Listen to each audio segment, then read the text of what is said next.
आज हम देखने वाले क्लास 9th का मैथ्स का chapter number 6 lines and angles का जो टॉपिक है, दैट मीन्स इसके अंदर जो हम थियरम देखने वाले हैं, बिकॉज मोस्टली स्टूडेंट्स को इसके अंदर डिफिकल्टी ज्यादा होती है। तो यहां पे हम जो है वो फर्स्ट थियरम देखेंगे चैप्टर नंबर 6 का। ये थियरम का स्टेटमेंट कुछ ऐसा है कि if two lines intersect each other then vertically opposite angles are equal. So यहां पे जैसे मैंने डायग्राम दिखाया है कि यहां पे दो लाइंस है A B and C D, और ये ए बी और सी डी लाइन इंटरसेक्ट कर रही है पॉइंट ओ के अंदर। तो हमें प्रूव करना है कि इनके जो वर्टिकली अपोजिट एंगल्स होंगे वो इक्वल होंगे, राइट। सो यहां पे वर्टिकली अपोजिट एंगल्स फॉर्म होंगे ये वाला और ये वाला, right. And second one is this, और उसका वर्टिकली अपोजिट एंगल होगा ये। सो हमें प्रूव करना है कि ये जो ऊपर नीचे है वो इक्वल है और ये जो साइड वाइज है वो इक्वल है। तो फॉर ईज हमें बार बार एंगल ना लिखना पड़े तो हम क्या करेंगे यहाँ पे कि अगर एंगल हमें AOD, AOC ऐसे एंगल्स नहीं लिखने हैं तो हम उसको नंबर्स दे देंगे। जैसे फॉर एग्जांपल इसको हमने नंबर दे दिया 1, this is 2, this is 3 and this is 4, right. So इससे क्या होगा कि बार बार जो एंगल्स लिखना पड़ेगा वो हम डायरेक्टली नंबर से रिप्रेजेंट कर देंगे। सो जैसे ये थियरम है इसका एक फॉर्मेट होता है। फॉर एग्जांपल थियरम के अंदर जो है वो हमें सबसे पहले डायग्राम ड्रॉ करना होगा, then we have to write given, then to prove and last part is proof. So first हम यहां पे लिखेंगे कि गिवन। सो गिवन में क्या लिखा है, तो गिवन में हमारे पास दो लाइन है। So two lines A B and CD intersect each other at O।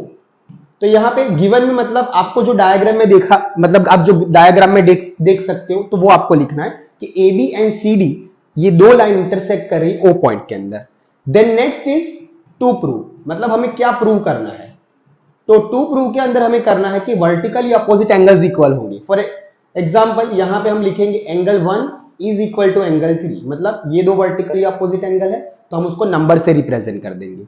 And second one जो वर्टिकली अपोजिट है 2 और 4, so angle 2 is equal to angle 4। Angle should be there, वरना सिर्फ 2 और 4 लिखोगे तो वो नंबर्स हो जाएंगे जो गलत है, ठीक है। नाउ लास्ट में जो मेन पार्ट आएगा दैट इज हमारा प्रूफ। तो प्रूफ के लिए हम यहां पे लीनियर पेयर्स का यूज करेंगे। तो फॉर एग्जांपल यू आप देख सकते हो कि भाई हमारे पास AB एक जो लाइन है और CD लाइन है। सो सबसे पहले हम CD से स्टार्ट करेंगे कि CD is a line, CD is a line. So अगर CD हमारी लाइन है तो हम देख सकते हैं यहां पे दो लीनियर पेयर बन रही है, वन एंगल एंड एंगल 2, ठीक है। सो हम यहां पे लिखेंगे angle 1 plus angle 2 is equal to 180 degree, ठीक है। तो इसके लिए हम रीजन मेंशन कर देंगे लीनियर पेयर है, तो ब्रैकेट में हम रीजन लिखेंगे linear pair. Now we will make this as a equation 1, हम इसको इक्वेशन 1 दे देंगे।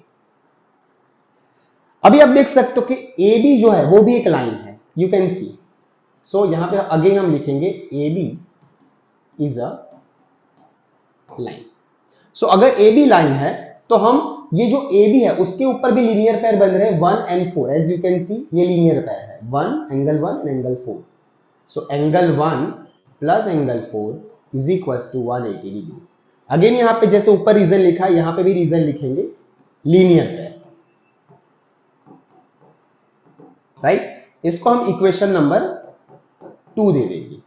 ना कोई भी इक्वेशन कब कंपेयर कर सकते हैं, जब उसकी LHS या तो RHS दोनों इक्वल हो। तो एज यू कैन सी यहां पे आपका जो इक्वेशन है उसकी जो RHS है दोनों 180 है। सो यहां पे हम लिख सकते हैं कंपेयरिंग 1 एंड 2, मतलब यहां पे हम ये दो इक्वेशन को कंपेयर करेंगे, राइट। सो अगर कंपेयर कर दिया तो LHS में जो है angle 1 plus angle 2 is equal to angle 1 plus angle 4। So आप यहां पे देख सकते हो कि यहां पे LHS और RHS दोनों में एंगल 1 है, सो बोथ कैंसल आउट। सो यहां पे बचा क्या हमारा, सो angle 2 is equal to angle 4. So this is one of the proof that we have to achieve angle 2 equal to angle 4, जो हमारा आ गया है angle 2 equal to angle 4. अभी एंगल 1 और एंगल 3 जो है वो इक्वल प्रूव करने की जरूरत नहीं, वो डायरेक्टली हम लिख सकते हैं. सिमिलरली